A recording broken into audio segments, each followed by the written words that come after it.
하나님의 거룩하시고 살아있는 말씀입니다. 우리가 알거니와 하나님을 사랑하는 자, 곧 그의 뜻대로 부르심을 입은 자들에게는 모든 것이 합력하여 선을 이루느니라. 하나님이 미리 하신 자들을 또한 그 아들의 형상을 본받게 하기 위하여 미리 정하셨으니 이는 그로 많은 형제 중에서 맏아들이 되게 하려 하심이니라. 아멘. 자리에 앉으시기 바랍니다. 기도하겠습니다. 하나님 아버지, 오늘도 변함없이 저희들에게 건강을 허락하시고 또 이 자리에 올 수 있는 믿음과 또 마음을 허락하심을 감사합니다.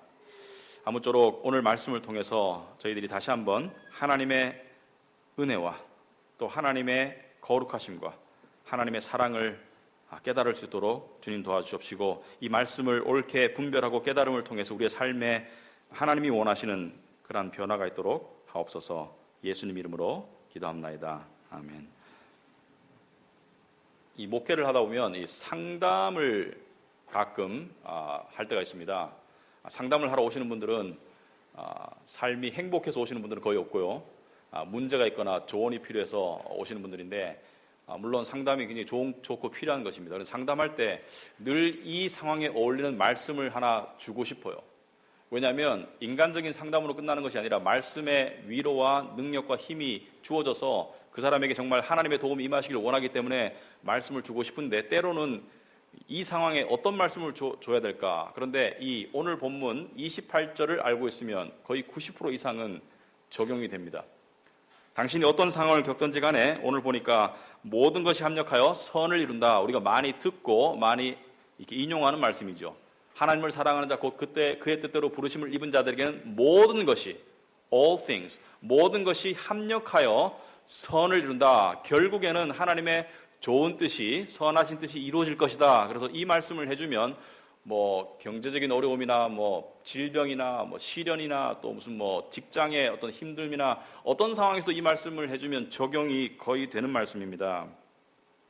이 말씀은 우리가 겪고 있는 갖가지 좋은 일, 좋지 않은 일, 힘든 일, 쉬운 일, 모든 일에 구별이 없이 모든 것이 합력하여서 섞여야 된다는 것이죠. 이 중에 좋은 것만 골라놓으면 안 된다는 것이죠. 나쁜 것도 섞여야지 이 합력하여 하나님이 원하시는 선을 이루신다. 예를 들어서 여러분, 된장찌개 좋아하시는 분 있죠, 그죠? 외국인이 된장찌개를 좋아하면 거의 한국인 된 것입니다. 김치찌개는 좀 쉽고 된장찌개는 좀 어려워요. 근데 된장찌개의 재료가, 특히 차돌 된장찌개 그러면 된장이 들어가야 되고 또 뭐가 들어가야 되죠? 소고기, 두부, 양파, 마늘 이런 것들이 들어가야 되죠. 저 요리는 못하지만 그래도 먹어보니까 압니다. 여러분, 이것을 다 나누어서 하나하나 각자 먹으라고 하면 두부는 좀 먹을 수 있을지 몰라요. 소고기를 좋아하겠죠. 마늘을 씹어 먹으라고 하면 여러분이 마늘 이게 너무 혀가 이렇게 불에 탈 것 같을 거예요. 양파 눈물 날 겁니다. 된장만 입에 집어넣어주면 역겨울 거예요, 그죠? 메스껍고. 그런데 이 모든 재료가 합쳐져서 요리사의 손길이 닿으니까, 그리고 열이 가해지니까 정말 그 깊은 된장찌개가 되더라. 정말 맛있는, 정말 자주 먹어도 질리지 않는 그런 된장찌개가 되더라. 그래서 이 중에 뺄 게 없습니다. 마늘을 뺀다? 된장찌개 맛이 안 나겠죠. 된장을 빼면 된장찌개가 안 되는 것이죠. 하나님은 우리 인생의 요리사였어요. 우리 인생에 일어나는 갖가지, 우리가 생각할 때는 이 역겨운 일들, 우리가 생각할 때는 이게 눈물 나는 일들, 우리가 생각할 때는 입에 불이 확 나는 그런 괴로운 일들도, 그런 인생의 모든 재료를 사용하셔서 하나님은 이 정말 전문 요리사처럼 우리 인생의 모든 것을 합력하여 선을 이루시는 분이다. 그러므로 이 우리의 삶 가운데 우리가 생각할 때는 이 일은 불필요해, 이 일은 안 일어났으면 좋겠어, 이런 상황이 왜 나한테 일어나서 쓸데없이 시간 낭비하는지 모르겠어 라고 생각하는 그 모든 일조차도 하나님이 들어쓰시는 재료이다. 우리 인생을 만들어 가시는 재료이기 때문에 우리가 이러한 시각을 가질 수 있으면, 여러분, 이 모든 것이 합력하여 선을 이룬다는 것을 내가 정말 믿을 수 있으면 우리의 인생이 획기적으로 달라지겠죠. 만족도가 높아질 것이고 인내심이 길러질 것이고 그리고 행복도가 올라갈 것입니다. 왜냐하면 어찌되든 간에 이것이 나의 선을 이룰 것이다, 나의 유익이 될 것이다, 결국에는 선을 이룰 것이기 때문에 그 가운데 참아 나갈 수 있겠죠. 제가 구미에 있을 때 10여 년 전에 이 외국인 노동자들이 우리 교회에 왔었습니다. 제가 평신도일 때. 그래서 제가 그 당시에 통역을 했었습니다. 영어로. 목사님이 설교하시면 제가 영어로 통역을 했어요.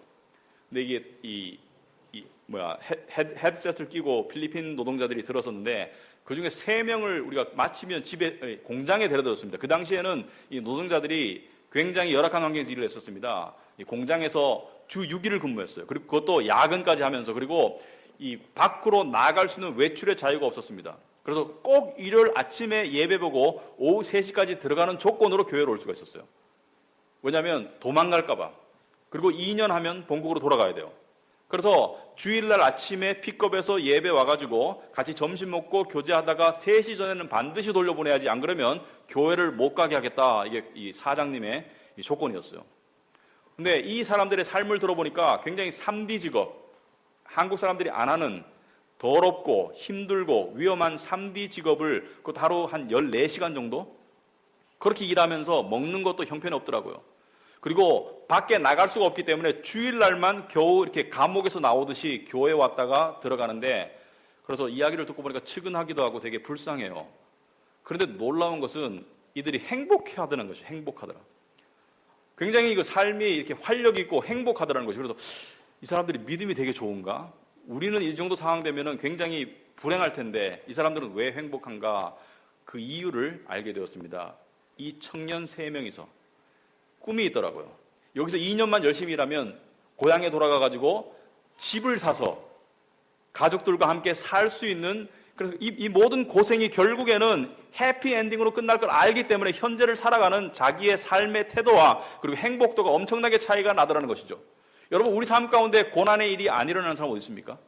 여러분의 삶 가운데 이 마늘 같고 양파 같고 된장찌개 같은 그런 역겹고 힘들고 눈물 나는 일이 안 일어나는 사람은 없습니다.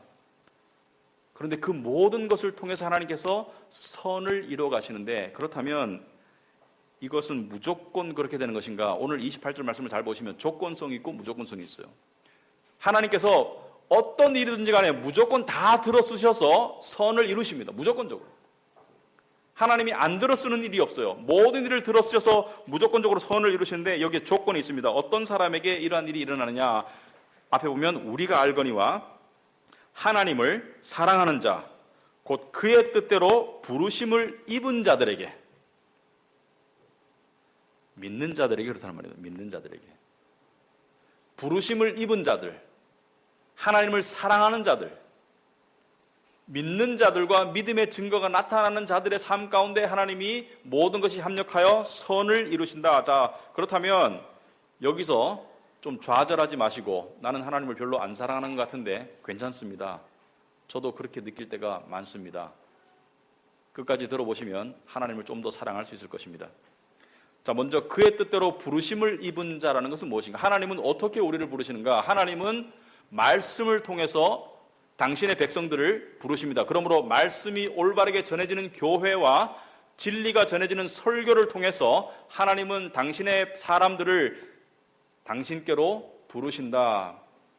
여러분, 성경에 보면 말세가 되면 많은 교회들이, 많은 가짜 선생들이, 거짓 선지자는 교회 밖의 사람이 아니죠. 교회 안에 있는 가짜 선생들이 이상한 환상이나 이상한 어떤 그 계시나 또는 자기 욕심에 따른 말씀 해석을 통해서 사람들을 올가매려고 해요. 그것은 하나님의 부르심이 아닙니다. 비록 말씀을 읽었지만 그 말씀을 읽고 난 다음에 자기 생각대로, 자기 의도대로, 자기 욕심대로 전하는 것은 하나님의 부르심에 쓰임받지를 못합니다. 그 말씀은 옳은 말씀이라도 그 말씀이 원래 쓰여진 객관적인 의미대로 예수 그리스도 중심으로 전해질 때 하나님의 부르심이 정말 그 속에서 역사하시는 것입니다. 그래서 오늘날 살고 있는 우리 성도들은 말씀의 진리를 분별하는 법을 잘 알아야 됩니다. 왜냐하면 너무나 혼탁한 시대를 살고 있기 때문에. 그렇다면 말씀의 진위를 분별할 수 있는 방법이 무엇인가? 여러분, 위조 지폐를 분별하려면 어떻게 됩니까? 달러가 이게 가짜인지 진짜인지 분별하려면 진짜가 어떤지를 잘 알아야 돼요. 왜냐하면 가짜는 90% 이상 진짜와 똑같아요. 그러므로 진짜와 가짜를 구별하려면 진짜를 100% 알아야 됩니다. 그렇듯이 우리도 진리를 계속 알아가고 계속 살펴가고 계속 믿어가면 가짜를 분별할 수 있는 능력이 생깁니다. 자, 그런데 자, 하나님이 이렇게 그의 뜻대로 말씀의 진리를 통해서 우리를 부르셨는데 그 부름받은 사람이 정말 부름받았는지 아닌지를 우리가 어떻게 알 수 있느냐?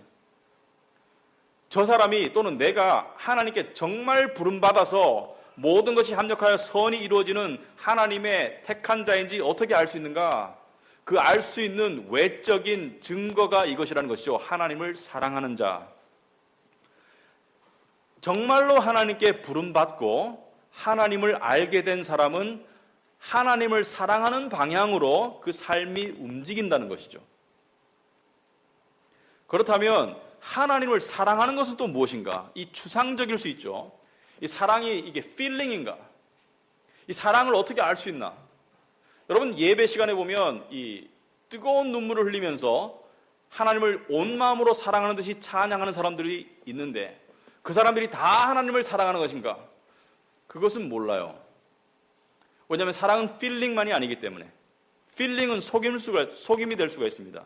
로이드 존스 목사님이 이렇게 말씀하셨어요. 어떤 사람들은 하나님을 향한 자신들의 어떤 특정한 감정 때문에 하나님을 사랑한다고 생각합니다. 또한 예배 시간에 겪는 감정적인 체험 때문에 자신들이 하나님을 사랑한다고 느낍니다. 하지만 이것이 사랑은 아닙니다. 물론 사랑은 감정을 포함하지만 감정이나 느낌보다 훨씬 더 크고 깊은 것이 사랑입니다. 당신은 순간적으로는 하나님을 사랑하는 것 같은 감정을 체험할 수도 있고 하나님을 사랑한다고 스스로 믿을 수도 있습니다. 하지만 시간이 지나면서 하나님을 전혀 사랑하지 않는다는 사실이 드러날 때가 있을 것입니다. 우리 주님은 이러한 사실을 성경 여러 곳에서 분명하게 말씀하셨습니다. 예를 들자면 요한복음 14장 21절에서 여전히 로이 존스 목사님 말씀입니다. 이러한 말씀을 하셨습니다. 제자들에게 나의 계명을 가지고 지키는 자라야 나를 사랑하는 자니 나의 계명을 지키는 자라야 나를 사랑하는 자니 우리가 주님의 계명을 지키지 않고 단지 사랑에 관해서 이야기만 하는 것은 아무런 의미가 없습니다. 이것이 사랑에 관한 진정한 사랑의 진위 여부에 관한 시험입니다. 이론적인 사랑은 사랑이 아닙니다. 사랑은 항상 실제적인 것입니다. 여기까지 로이 존스의 말씀입니다. 여러분, 로이 존스의 이 말씀처럼 성경 말씀처럼 사랑은 단지 필링이 아니다. 어떤 사람들은 교회 안에서 눈물 흘리고 정말 열정적으로 기도하지만 교회 밖에 나가서 하나님의 계명을 다 어겨요. 그것은 사랑이 아니라는 것이죠. 사랑은 구체적인 실천이 따른다는 것이죠. 여러분, 하나님께서 우리를 사랑하셨어요. 하나님 우리를 사랑하시면서 죄 가운데 죽음 가운데 지옥의 형벌을 겪을 우리를 향해서 불쌍한 마음만 가지시고 필링만 가지셨으면 우리는 그대로 지옥 갑니다. 그 하나님께서 구체적으로 그 사랑을 실천에 옮기지 않으셨다면, 당신의 아들을 십자가에 죽이기까지 우리에게 내어주시지 않으셨다면 우리에게는 사랑이 전달될 수가 없어요. 마찬가지로 우리 크리스찬도 하나님을 향한 사랑의 삶으로 나아간다는 것은 그 삶 속에 하나님의 말씀과 계명을, 그분의 명령을 지켜나가고 순종해 나가는, 하나님을 섬기고 드리고 하나님을 위해서 살아가는 그 구체적인 변화가 있을 때, 저 사람이 하나님의 부르심을 받은 자이고 하나님을 사랑하는 자이기 때문에 그 삶 가운데 모든 것이 합력하여 선을 이룰 것이다 라는 결론이 성립할 수 있습니다. 여러분, 사랑에 관한 아주 중요한, 신앙생활에 관한 중요한 원리가 하나 있습니다. 무엇이냐면 하나님을 믿는 믿음과 하나님을 사랑하는 그 사랑은 구체적인 실천으로 나타납니다. 또한 구체적인 실천은, 구체적인 순종은 하나님을 향한 사랑과 믿음이 자라도록 만듭니다. 그러므로 여러분의 삶 가운데 하나님께서 이것을 실천하라고, 이것을 순종하라고 이야기하실 때 그것이 테스트입니다. 테스트. 그때 여러분이 순종하지 않으면 사랑과 믿음이 자라지 않아요. 그때 여러분이 순종할 때, 자기 생각과 자기 고집과 자기 욕심을 꺾고 순종할 때 하나님을 향한 사랑으로 삶이 변화되는 것을 우리가 알 수 있습니다. 그래서 하나님께 부름받은 자, 그분을 사랑하는 삶으로 나아가는 자, 그 사람의 삶 가운데 모든 것이 합력하여 선을 이루는데 성경의 많은 인물들의 삶이 이것을 보여주고 있어요. 여러분, 대표적으로 많은 인물들이 있지만 요셉의 경우를 살펴봅시다. 요셉. 여러분, 요셉 아시죠? 야곱의 12아들 중에 11번째, 야곱의 와이프 중에 라헬이라고, 야곱이 가장 총애했던 그 라헬이 낳은 첫 번째 아들이 요셉이고, 요셉은 야곱의 11번째 아들입니다. 그런데 요셉이 태어났을 때, 그때까지 11명의 아들이 태어났죠. 12번째는 아직 태어나기 전이니까. 이 요셉을 너무나 사랑했어요. 왜? 자기가 가장 아끼는 와이프가 낳은 자식이기 때문에. 너무나 사랑했고 그리고 편애했어요. 다른 아들들과 차별했다는 말이죠. 그래서 다른 아들들은 일반적인 옷을 입혔는데 성경에 보시면 요셉에게만 채색 옷, 무슨 말이냐면 칼라가 들어간 옷을 입혔다. 여러분, 그 시대에 물감이 들어간 옷은 오늘날 루이비통 같은 거예요. 명품. 그러니까 다른 애들은 전부 다 시장에서 옷 사 입히고 그 11번째 아들은 명품 옷을 입혔다. 왜냐하면 그 아들을 편애했기 때문에. 그러니까 배다른 형들이 얼마나 미웠겠습니까? 굉장히 미웠어요. 그런데 그 미워하는 마음에 불지르는 일이 일어났어요. 요셉이 꿈을 꿉니다. 그 당시에 말씀이 없었기 때문에 하나님께서 꿈을 많이 꾸게 하셨어요. 그런데 이 꿈 속에서 이 추수를 하는데 자기가 모은 볕단을 중심으로 형들의 볕단이 쭉 둘러서더니 절을 하더라는 것이죠. 그래서 이 꿈을, 여러분, 이 정도는 해몽이 필요 없죠. 이 정도 들으면 형들이 딱 들었을 때, 그렇다면 우리가 너를 왕처럼 섬기겠다는 말이냐? 라고 정말 불쾌한 것이죠. 왜냐하면 서열을 거꾸로 가지고 형들이 절한다고 하니까. 그래서 형들이 굉장히 감정이 안 좋은데 어느 날 아버지가 이 요셉을, 형들은 다 양치로 들에 일하러 갔어요. 요셉만 안 갔어요. 어려서 안 갔는 게 아니고 그 당시 17살이었습니다. 나이가 들었는데도 불구하고 집에서 그냥 빈둥빈둥 놀게 했어요. 편애했기 때문에. 그래서 요셉을 이 형들이 있는 그 양치는 곳으로 보냅니다. 가서 정탐하고 와서 형들이 노는지 일하는지 보고해라. 그래서 형들이 일하는 세겜 땅으로 갑니다. 가는데 형들이 일하다가 모여 앉아 있는데 동생이 오는데 얼마나 눈에 잘 띄겠어요. 채색 옷을 입었으니까. 그 동생을 보는 순간 그 꿈이 기억나면서 평소에 쌓였던 불만과 질투가 한꺼번에 일어나서 형들이 다 모의하기를 죽여버리자. 그래서 동생을 붙잡아가지고 모의를 합니다. 채색 옷을 찢어서 피를 묻혀서 아버지에게 갖다 주면서 우리가 길 가다가 보니까 동생이 짐승에게 잡혀 죽어 먹히고 옷만 찢겨져 있더라, 피만 묻어 있더라, 이렇게 동생이 죽었다고 알리바이를 짜고 난 다음에 그 동생을 구덩이에 넣어버리죠. 죽으라고. 그리고 있는데 미디안 상인들이 그쪽을 지나가요. 이 미디안 상인들은 이 광야나 여러 지역에서 물건을 가지고 그 물건을 사다가 이집트, 애굽 땅에 가서, 그 당시에 가장 강대한 나라인 애굽 땅에 가서 팔던 말 타고 다니는 그런 상인들이었습니다. 그런데 그들이 파는 품목 중에 노예도 있었어요. 외국에서 데려온 노예들. 그래서 형들이 보니까 죽이느니 노예로 팔자. 노예로 팔면 돈도 생기니까. 그리고 이집트에 노예로 팔려가면 다시 돌아올 가망이 없습니다. 왜냐하면 도망이 불가능하기 때문에. 도망가면 죽기 때문에. 그래서 형들이 요셉을 노예로 팔아가지고 이집트 땅에 노예로 갑니다. 그래 가가지고 어디로 갑니까? 이집트 왕 바로 왕의 친위대장, 오늘날로 말하면 청와대 경호실장의 이 경호실장인 보디발의 집에 노예로 팔려갑니다. 여러분 생각해 보세요. 여러분 이쯤에서 요셉의 입장을 생각해 보세요. 집에서 총애받다가 17살 꽃다운 나이에 정말 돌아갈 수 없는 이국 땅에 노예로 팔려가가지고 거기서 노예로 일하게 되었어요.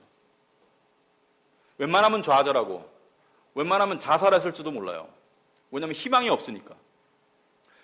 그런데 말도 안 통하겠죠. 갑자기 막 이집트 말이 들리니까. 자기는 히브리 말을 쓰다가. 그런데 이 어리둥절한 상황 속에서 요셉은 어떻게 했나요? 요셉은 자기에게 주어진 일을 정성을 다해서 합니다. 하나님의 계명이에요. 너에게 주어진 환경이 어떻든지 간에 그 작은 일에 정성을 다해라. 요셉은 부당하다고 생각할 수 있어요. 일한다고 월급 주는 것도 아니죠. 노예니까. 그냥 일하는 것이죠. 그런데 정성을 다해서 일했어요. 정성을 다해서 일하니까 그 주인의 눈에 들어가가지고 무엇이 됐습니까? 그 주인의 이 모든 재산을 관리하는 집사장이 되었죠. 말하자면 주인 다음에 서열이 된 것이죠. 그러니까 외국인이 와가지고 얼마나 정성스럽게 일했으면, 얼마나 하나님께서 지혜를 주셨으면 거기서 인정받고 집사장이 되었는데 위기가 또 찾아옵니다. 여기쯤 되면은 편할 수 있는데, 그런데 인생이 그렇지 않잖아요. 인생이 좀 편할 것 같고 잘 나갈 것 같은데 갑자기 생각지 않은 위기가 닥칠 때가 있죠. 마찬가지로 요셉의 삶에 위기가 닥쳐옵니다. 무엇이 위기입니까? 보디발의 아내, 이 음란한 여자가 26살 준수한 외모의 이 청년을 보고 음심을 품죠. 그래가지고 자기와 자자고, 남편이 없을 때 자기와 자자고 이렇게 유혹하는데 계속 거부하는데 어느 날 그 방에 볼 일이 있어서 불려갔다가 그 여자가 다시 한번 유혹을 하는데 팔을 붙잡는데 그것을 뿌리치고 나오면서 옷이 그 여자의 손에 들려 있는데 이 여자가 이제 계획이 틀어진 것을 알고 복수심을 가지고 뭐라고 말합니까? 요셉이 나를 겁탈하려고, 나를 강간하려고 왔다가, 성폭행하려고 왔다가 내가 소리 지르니까 도망가고 옷만 여기 있다고 막 옷을 쥐어 흔드니까 그 요셉을 잡아가지고 감옥에 쳐넣어버리죠. 여러분, 원래 같으면 노예가 주인의 와이프를 건드리려고 했으면, 성폭행하려고 했으면 바로 사형입니다. 근데 워낙 출중하니까, 그리고 하나님의 섭리가 있으니까 감옥에 간 거예요. 근데 이때 나이가 28입니다. 여러분 생각해 보세요. 외국 땅에 노예로 팔려가가지고 그것도 누명을 뒤집어 쓰고 그리고 감옥에 갔는데, 여러분 이 요셉이 왜 이 여자의 유혹에 안 넘어간 줄 아십니까? 요셉의 나이가 28이면, 총각이면 굉장히 유혹에 넘어가기 쉽습니다. 걸릴까봐 안 넘어간 게 아니에요. 요셉이 하는 고백이 이것입니다. 당신은 나의 주인의 아내이다. 내가 당신과 동침하면 하나님께 너무나 커다란 죄가 된다.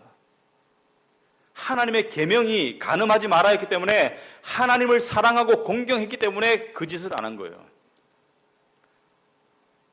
그래서 감옥에 가가지고 거기서도 주어진 상황 속에서, 그 감옥 속에서 억울해가지고 화병이 날 수도 있는데 주어진 상황 속에서 또 열심히 일합니다. 정성을 다해서. 그러니까 감옥에서 사무장이 돼요.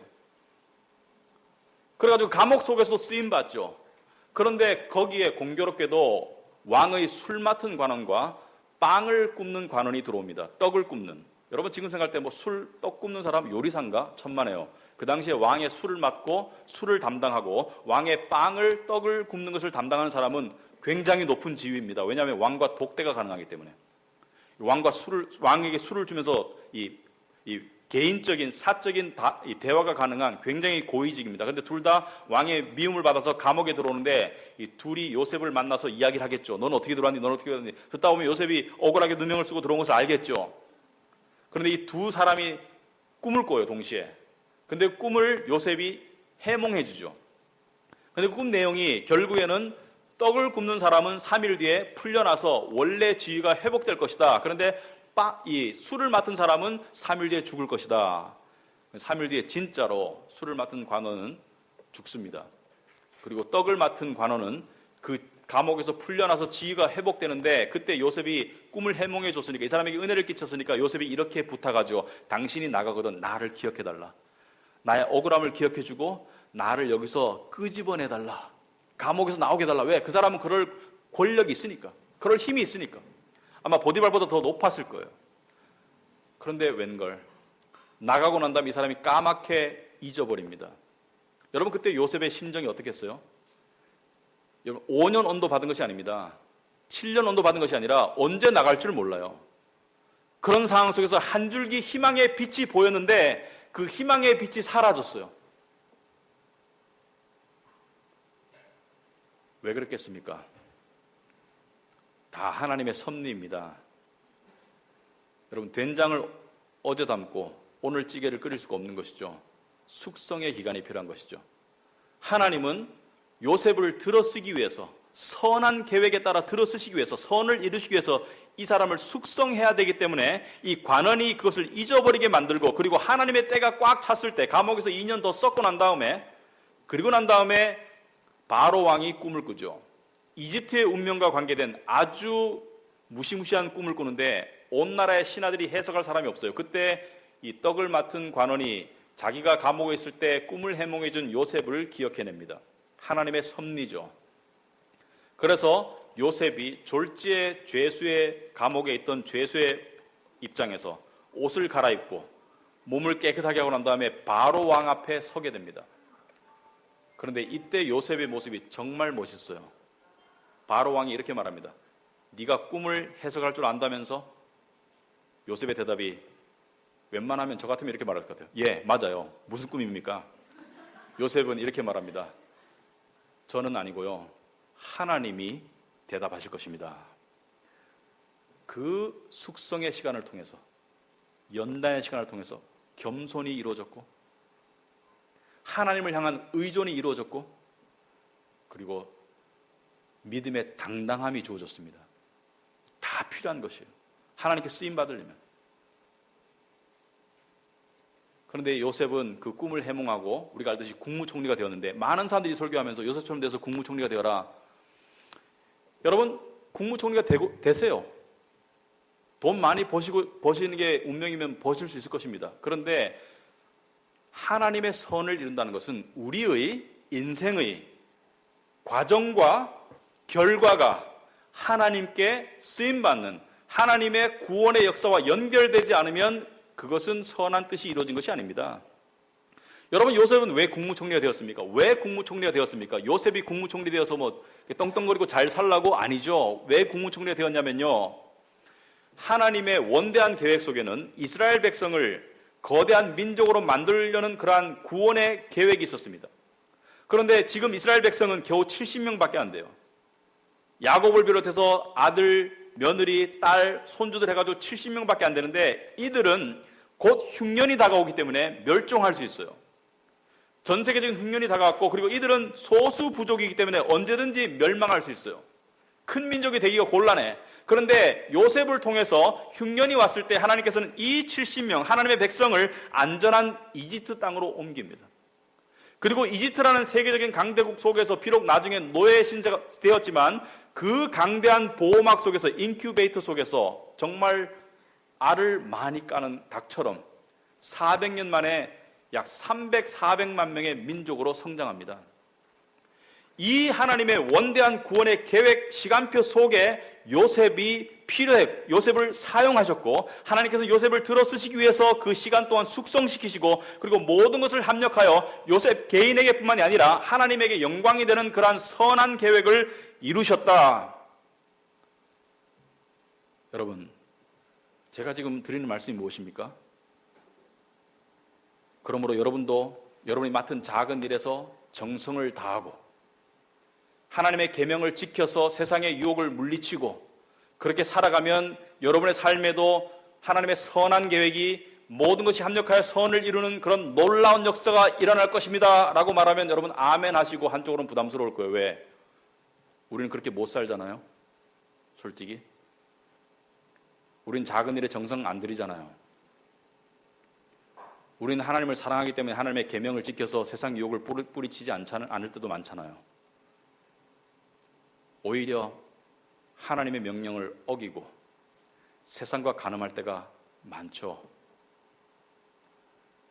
그럼에도 불구하고 여러분이 하나님의 자녀이면 여러분의 삶 가운데 모든 일이 합력하여 선을 이루게 되어 있습니다. 왜 그런 줄 아십니까?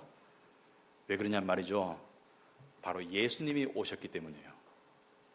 예수님이 오셔서 우리가 실패한 모든 그 율법 지킴, 우리는 작은 일에 정성하지 않았어요. 그렇지만 예수님은 오셔서 이 땅에서 모든 정성을 다해서 하나님을 섬기셨고, 우리는 하나님을 사랑해서 하나님의 계명을 지키지 않았습니다. 하나님의 계명을 어겼는데 예수님은 오셔서 우리 대신에 우리의 모든 계명 어김을 대신해서 십자가에 죽으시고, 그리고 더 나아가서 우리가 지키지 못한 계명을 그분이 대신 지켜주셨기 때문에, 그렇기 때문에 우리 안에 하나님의 사랑이 주어진 것입니다. 여러분, 이제 우리가 하나님을 사랑할 수 있어요. 왜 그러냐 말이죠. 내 안에 하나님의 사랑이 주어졌기 때문에. 인간은 하나님의 사랑을, 십자가를 통한 하나님의 용서와 구원의 사랑을 알기 전에는 절대로 하나님 사랑할 수 없습니다. 오늘 본문에 보시면, 오늘 본문이 아니라 설교 관련 말씀 중에 요한일서 4장 19절에 보시면 뭐라고 되어 있습니까? 요한일서 4장 19절에 보시면 우리가 사랑함은 그가 먼저 우리를 사랑하셨습니다. 여러분, 우리는 하나님을 사랑하지 않아요. 우리는 하나님을 원하지도 않아요. 근본적으로 우리는 하나님의 계명을 어기고 싶지, 지키고 싶지 않습니다. 그런데 우리 안에 예수 그리스도를 통한 십자가의 용서의 은혜가 주어지고, 그리고 그분의 성령이 내 안에 계시기 때문에, 우리가 그 사랑을 깨달아가기 때문에, 하나님의 사랑을 깨달아가기 때문에 하나님을 사랑하고 싶어지는 이 거룩한 욕망이 생깁니다. 그것이 우리가 스스로 만들어낸 게 아닙니다. 하나님이 우리에게 주신 것입니다. 그리스도의 사랑이 우리를 강권하시는 거예요. The love of Christ compels us.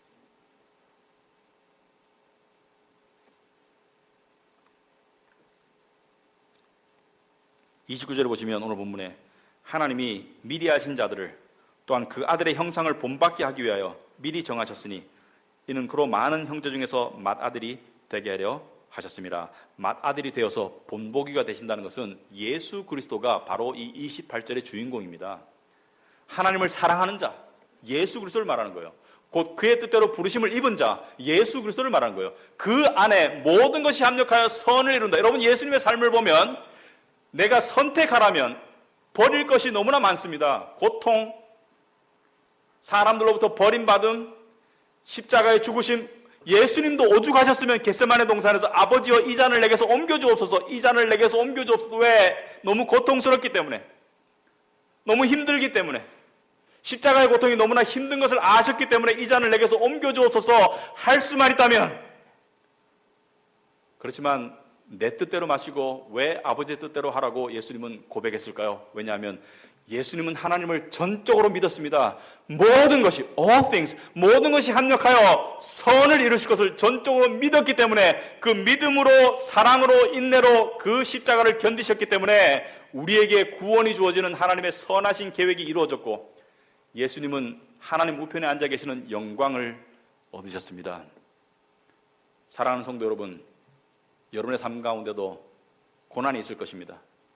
상황의 고난, 인간관계의 고난, 어려움이 있을 것입니다.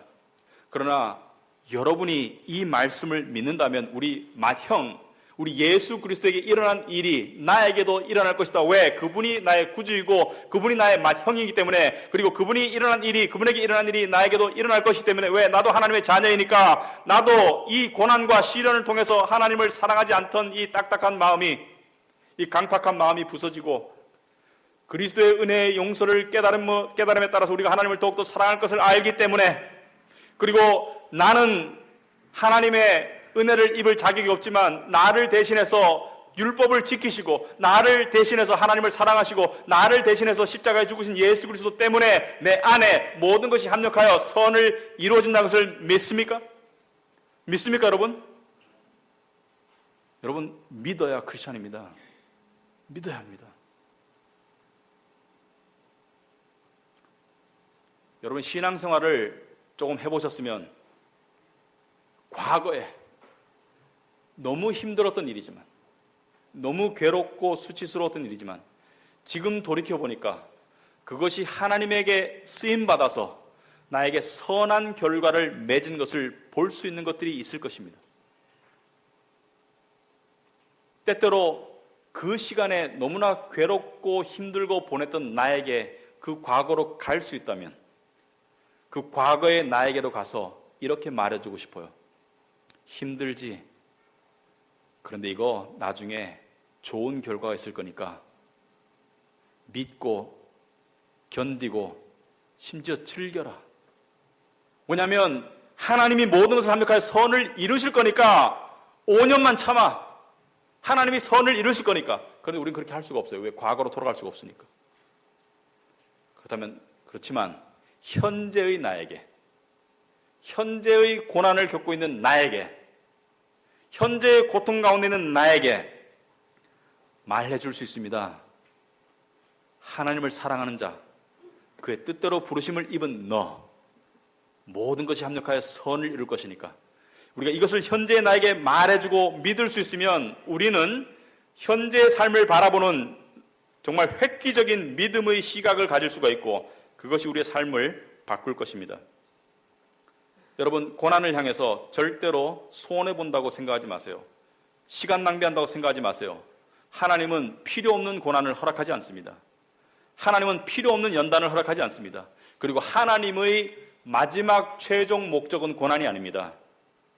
예레미야 29장 11절에 너희를 향한 나의 생각을 내가 아나니 재앙이 아니라 곧 평안이요 너희에게 미래와 희망을 주려는 것이다. 이게 하나님이 우리를 향하신 하나님의 뜻입니다. 아멘. 여러분, 믿으시기 바랍니다. 여러분, 이것을 믿는 사람은 현재 불필요한 일이 생겼을 때, 현재 어려운 일이 생겼을 때, 현재 불편한 일이 생겼을 때 자기 자신에게 말해줘야 됩니다. 이것도 합력하여 선을 이룰 거야. 하나님이 그렇게 만드실 거야.